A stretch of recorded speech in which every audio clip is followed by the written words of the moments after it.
much for that, Professor Richard. In my last segment, I would want you to make a recommendation of just 3 books that you think they also contribute to this discourse of the political economy of development, that proffer practical solutions as these to the African economic problem and to propelling growth. 3 recommendations of 3 books that come into your mind.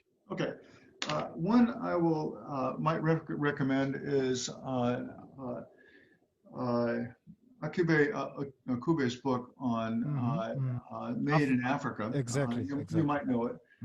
I think it's a wonderful treatise on the development in Ethiopia of the manufacturing sector. He might give a little more weight than certainly I would to the role of tariff protection in creating industry. I think, and subsequently we're seeing in Ethiopia kind of a rethinking the tariff structure right now. Too often high tariffs produce inefficient, even monopolistic industries. And so I think rethinking that, but it's really a very nice book that looks at development economics and African development, I think, in a very positive way. Maybe I'd also mention in this regard, can I give an advertisement? Maybe I'd mention also the other book, which has a similar title that John Page did, called Learning to Compete. And there, it's a slightly different perspective, but I think it focuses on industrialization in Africa in a way that is a really nice complement to the other Made in Africa Ethiopian book. I mean, the two together are really quite nice.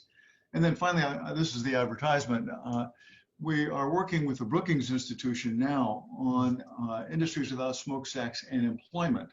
And here, Brahimi Koulibaly and Aloysius Odu are leading a new study. John Page will be a principal in that study as well, to look at the effect of industries without smokestack on employment. And one thing that's coming out of that is the importance of education and skill development of workforce and investments in education, because it's that way that you increase productivity. And you also make sure that the broad majority of Africans can participate in the growth process. You know, one problem we see kind of, it's quite evident, is that growth has a technology bias towards skills, which means that you create more demand for high-skilled workers, their wages go up, and the wages of the others tend to fall behind. Well, the only way to kind of reduce that impetus in the natural growth process is to ensure that the supply of skilled workers through education increases concomitantly with the demand for skilled workers and is able to process the new technology. I think that's what we're seeing in Africa. Is there's more investment, there's more worry about these kinds of considerations.